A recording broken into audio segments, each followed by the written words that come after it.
Childhood sexual and psychological abuse is rife with lies. Lies you tell others and lies you tell yourself. The greater the dysfunction the child grows up in and the greater the intensity of the resulting trauma, the greater the lies. For example, in the category of lies you tell others, I had to lie to my peers, the people I knew at school, kids I knew at school, that my home life was pretty routine. At least I had to act like it. My mother's obsession, as in obsessive compulsive disorder, emphasis on disorder, her OCD with dirt, mostly imagined, was so bad that nothing could cross the threshold of our front door unless it was first sanitized. Take, for example, the weekly groceries. This is going to sound nuts, because it is.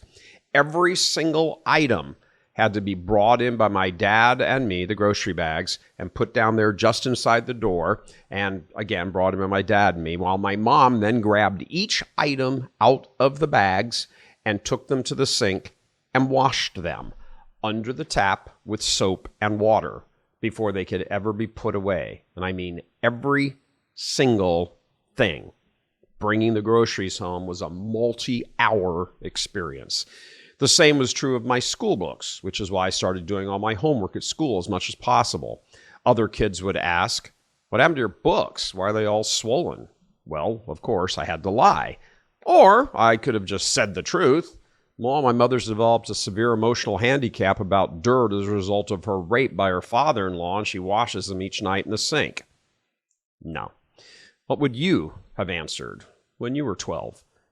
Likewise, the first day back at school after Christmas was essentially a lie-a-thon for me. We never had a Christmas tree in the house because there was no way to clean it, to sanitize it. Likewise, with the exception of socks or something like that, we never had any presents, and certainly never wrapped up because the wrapping paper would have to undergo the same sanitizing process. So the other kids at school would inevitably ask, as kids always do and everybody else does, "What'd you get for Christmas?" I lied, saying something I knew they would never be able to verify. Oh, I have this cool poster, it's up in my bedroom now, or some board game or whatever. It was all lies. Funny thing about growing up in emotional chaos, and that's exactly what this was, my mom and dad had just enough touchstone to reality to tell me to never say anything to anyone about what went on inside the house.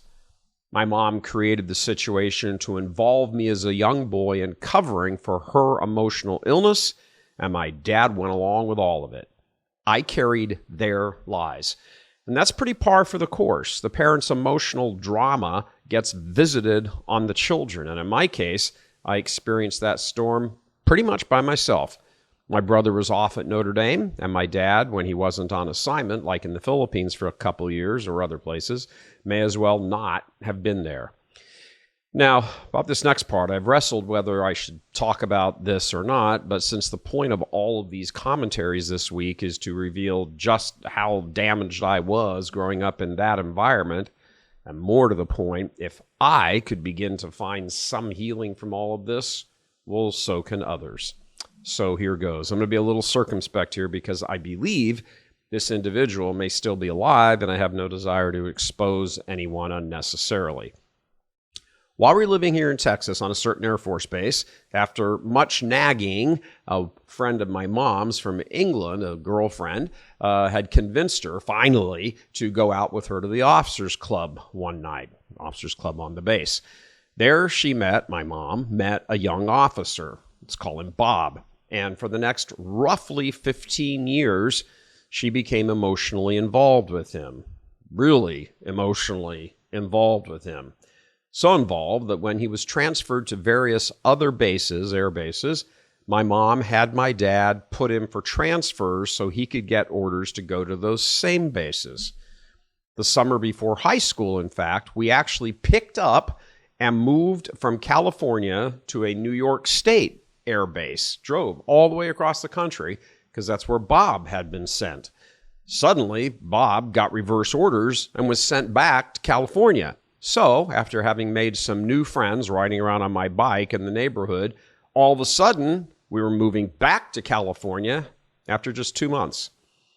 I don't know exactly when my dad became aware of all of this, but he did, and he went along with it. I suppose he didn't really like it. I mean, what else would I imagine? But he nevertheless did go along with it. And let's pause here for a second and just ask all of you out there who are married couples, if this sounds completely whack, you're right. You're right. Now, imagine your children growing up in this. When I asked my dad much later in life, after my mom and dad, why did you put up with all this?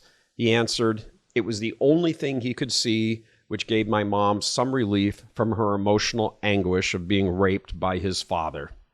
I've been saying all week I grew up in severely distressed emotional circumstances, and I wasn't lying. And for the record, there are things much worse than this, but I'm not going to say those. This is not the forum to say those things because of how people on social media go crazy and do all kinds of cut-ups with edits and everything else. Not going to do it. Also, it's a bit tasteless. But here are some of the roll downs from all of that for me. I was never allowed to have any friends in my house because of dirt. Not once in my childhood did any friend ever cross the threshold into my house. They couldn't be sanitized like I had to undergo, like I did. But Bob, well, he was allowed in, no problem. Bob was more important than me and my feelings. That was the message. And for the record, this all became visible to me starting about 11 or 12 as soon as my dad got stationed to the Philippines for almost 2 years. All of a sudden, my mom's friend Bob became something of a fixture. I even got taken on their Saturday afternoon jaunts to various places all over the Bay Area. Each Saturday, almost each Saturday, all the while I'm like, who is this guy? He was never bad to me in any way. In fact, he treated me for lots of stuff, dinners, and if we had entrance fees to go into places, he paid everything. And he was a pretty sociable guy. He was a nice guy. But it was confusing as hell. For the record, my mom finally got straight with all of that and spent the last roughly 10 to 15 years living her Catholic faith, thank God. She started attending Mass regularly, something she had not done in my childhood, and she died in a state of grace in the full embrace of the church, apostolic blessing and all, thank God. A little reminder there, doesn't matter where you start, matters where you end. Now, at some point, my mom had informed my dad about Bob, but not Bob about my dad, at least not yet. One day, shortly after my dad had returned from the Philippines, with short notice, Bob called the house and told my mom he was heading over. Normally, that hadn't been a problem since there was no man at home that Bob knew about. This day, however, that was a problem. I was almost 14 and I was sitting in the room, trapped on my chair, as my usual routine was, watching the entire scene play out with my own eyes as Bob came to the door. When he knocked on the door, my mom rushed over to my dad and told him, my dad, to scurry down the hall and hide in his bedroom. In his own house. And he did. I watched all this, and as Bob came in and sat down with my dad hiding from him in the bedroom, I was as confused as I could be. And if your head is spinning right now about hearing all of this and just kind of trying to picture it and go, this can't possibly be true, it is. Imagine being in 8th grade and watching it all. I have never, ever forgotten that scene. There's a few other nuances in there that I don't want to bring up, but it's very vivid in my head. I grew up in emotional madness, insanity really, and it hit me hard, screwed me up on many levels. I had to lie about almost everything in my childhood to protect all the lies of my parents. And of course, the precipitating secrets, which I didn't know until after we buried my mom, that my dad was raised by a rapist and that that man had raped my mom. It was a movie, if it was a movie, you just wouldn't believe it. It's like, oh, this is ridiculous. You'd get up, put your popcorn down and walk out and go, there's no way this happened. They were each severely damaged emotionally, and I mean severely. And while I was filled with a mix of anger and confusion about them and how they treated me, these days, I'm mostly filled with sorrow and pity for them. What horrible lives to have to struggle through all of that. I've forgiven them, and I pray frequently for them to help me. As a dear friend said to me since he came to learn of all of this and much more. I'm not going to be sharing all of that like I've said here. Some very close friends, very close, very small number, know more than all of this. Well, he said to me, they love you now, and they want you to be healed from what they caused. Truth. I mentioned earlier that you lie to others to cover for your parents' illnesses out of shame, to hide the dysfunction, because it is shameful. That's how it comes across. That's how it bakes into you as a kid. A feeling a child should never be exposed to, much less saddled with. A child is simply incapable of processing shame. It overwhelms the psyche, the soul, the subconscious mind, which leads to what I want to share about the untruths I told myself.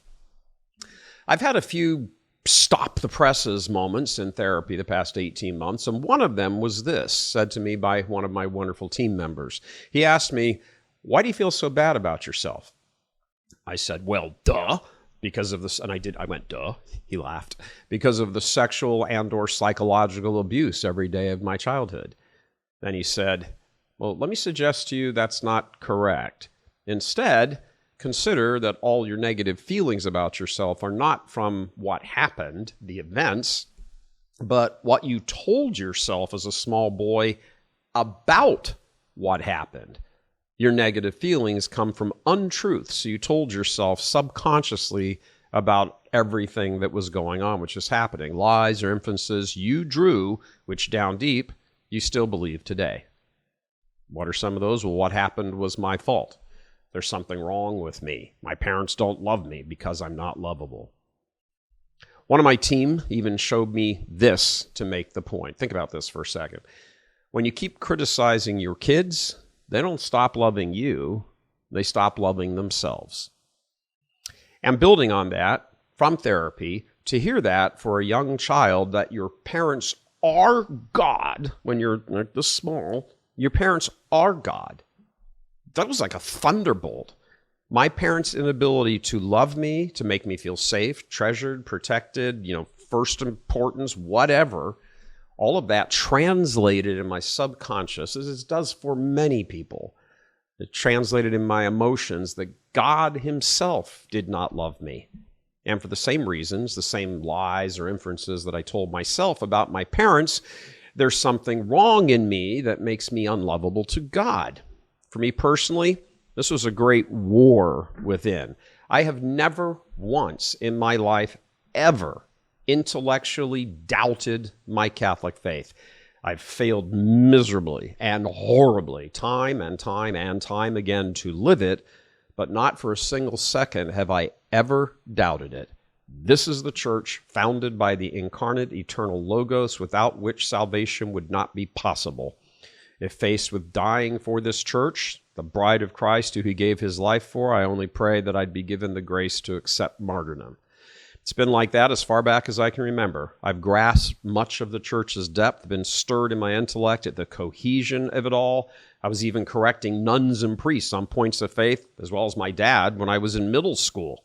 In fact, a few years ago, I had to instruct a bishop on his puzzlement over a specific church teaching. He's a good guy, to which he responded, "I've never heard that before. I've never even thought of it like that before." I've intellectually embraced the gift of the Catholic faith given to me as tightly as anyone I know. But because of my horrendous childhood abuse, I could never feel it. It was all in my head, and it does have to be there, obviously.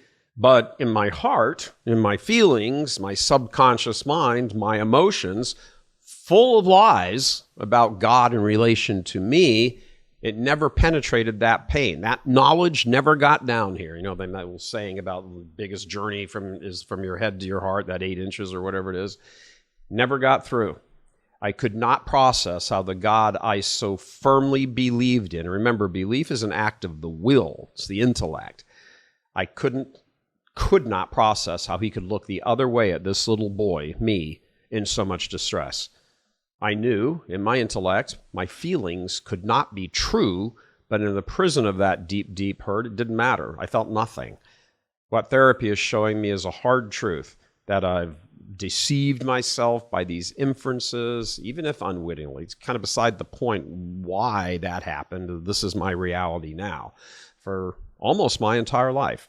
And looking at that in the starkest terms, what's my choice right now? keep living in the midst of all of this or go through the pain, and it is painful, of unraveling it. As a boy, I understood my parents did not love me. Only later, recently, or in the last few months, would I come to understand it was because they could not, owing to their own horrors. For most of my life, I ran from that as hard and fast as my feet would carry me. Who among you, among any of us, wants to look deep into that horrible reality, the pain that comes along with knowledge that even your own parents don't love you? There's no words. So I downplayed it, excused it all, didn't think about it, did anything to not turn around and look it square in the eyes. And, of course, God, which is, of course, the ultimate relationship, got tossed in there, all of that as well. Imagine always feeling just a little bit like you aren't welcome going into church. Not welcome by God, but He just sort of kind of tolerates you being there, kind of the uninvited guest. It's okay, but just stay over there, keep your place. That's been a core component of my spiritual reality as far back as I can remember. It's not a dark night of the soul where you're deprived of the feeling of God, but the feeling that, you're kind of not welcome. There's a feeling. It's not the absence of a feeling. It's the presence of a not really great feeling. Only through the grace of therapy could I begin to understand that my mom was borderline insane and my dad failed spectacularly as a father. And these feelings about God are all rooted in the wrong conclusions I drew about myself as a boy in relation to them. I had to come to all of this realization in order to forgive my parents. And as I said, they're now part of my team, wanting me to be able to feel God's love like they now do. Thank God they do. These ghosts or demons or nightmares or whatever analogy you want to use, they don't go away. They don't go away easily. Thoughts of self-doubt and hate that have been with me since almost the beginning, these things just don't just dispatch because some light shined. It's like Pinocchio or the Velveteen Rabbit. You're not real until you're loved. This is where I've arrived after 18 months of therapy, beginning to set my feet on the road to recovery. Now, if any of this helps you, or you can relate to it, not the circumstances, obviously, but the feelings of it and what those feelings have caused in you, or you think you might know somebody who this all sort of applies to, please talk about it. Short of having cigarettes put out on me and chained in the basement, I don't know what else could have happened to me as a kid. No real friends, isolated most of the time, not loved.